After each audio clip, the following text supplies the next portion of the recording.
Top 10 police officers currently serving jail time. Welcome back to Dark Files Diary. Today, we're diving deep into a topic that's as controversial as it is shocking. We're talking about the very people sworn to protect and serve, police officers who found themselves on the other side of the law. That's right. Today, we're counting down the top 10 police officers who are currently serving jail time for their crimes. These stories are filled with betrayal, corruption, and shocking revelations that'll leave you questioning everything. So, let's get right into it. Number 10. Daniel Holtzclaw.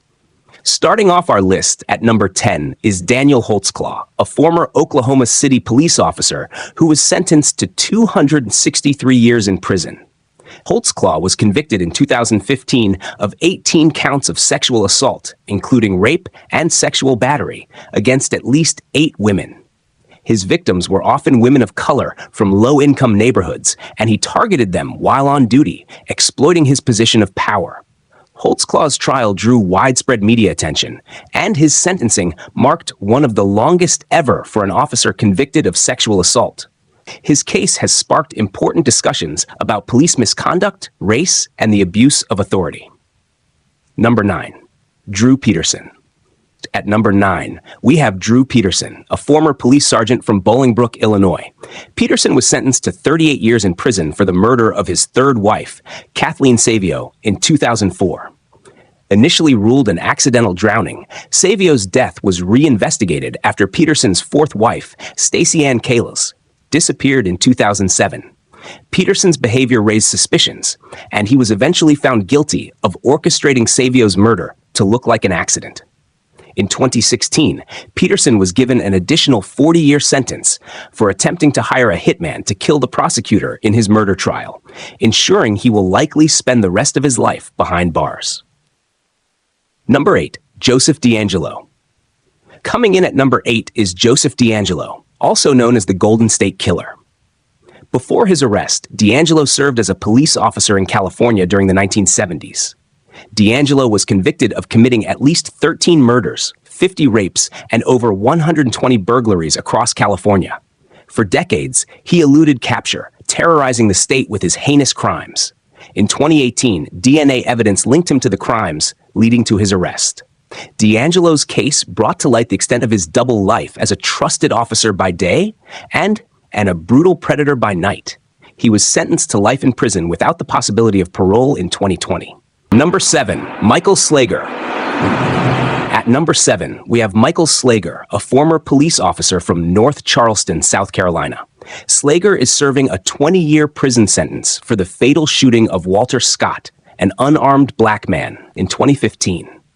The shooting occurred during a routine traffic stop when Scott fled on foot. Slager shot Scott in the back as he ran away, and then attempted to cover up his actions by planting his taser next to Scott's body. The incident was caught on camera by a bystander, leading to nationwide outrage and protests against police brutality. Slager's conviction for second-degree murder and obstruction of justice marked a rare instance of an officer being held accountable for such an act. Next up, at number 6, is Gerard Puana, a former Honolulu police officer who was convicted in 2018.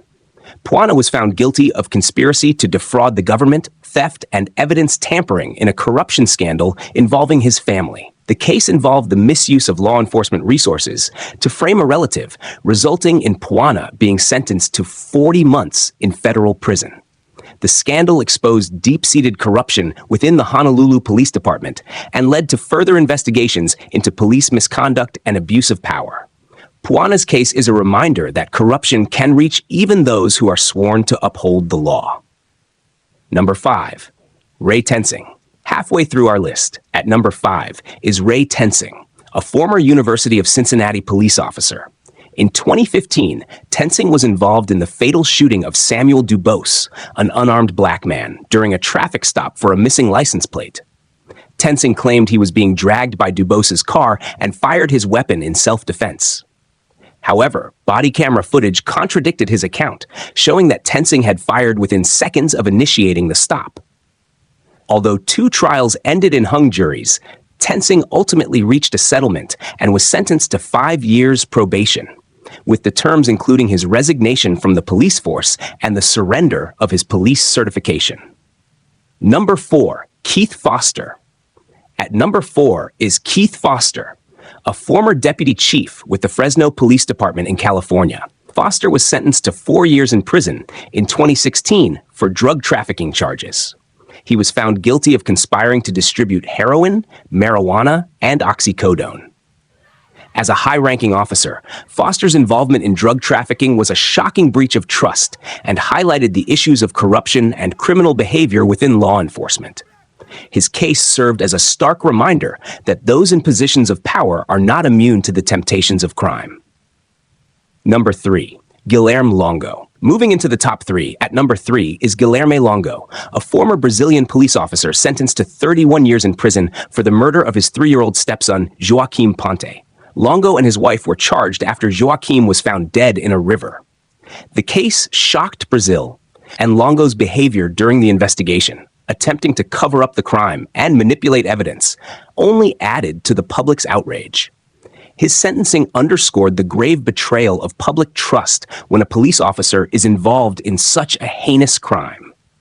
Number 2. At number 2, we have Rafael Perez, a former LAPD officer who was at the center of the Rampart scandal in the late 1990s. Perez was convicted of stealing over $800,000 worth of cocaine from an LAPD evidence locker and was implicated in numerous brutality, false imprisonment, and evidence planting. His actions led to the exposure of widespread corruption within the LAPD's Rampart division.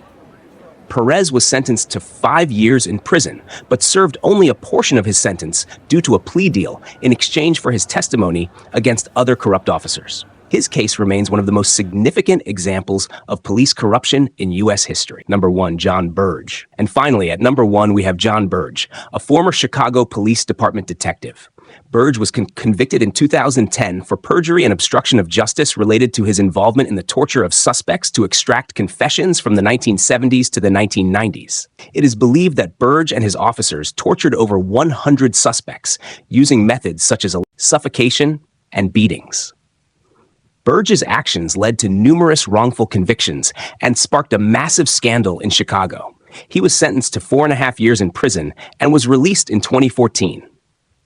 Burge's case is a grim reminder of the abuses of power that can occur within law enforcement and the lasting impact on victims and communities. And there you have it, the top 10 police officers currently serving jail time for their crimes. These cases are a stark reminder that no one is above the law, not even those who are sworn to uphold it. Each of these officers betrayed the trust of their communities and now face the consequences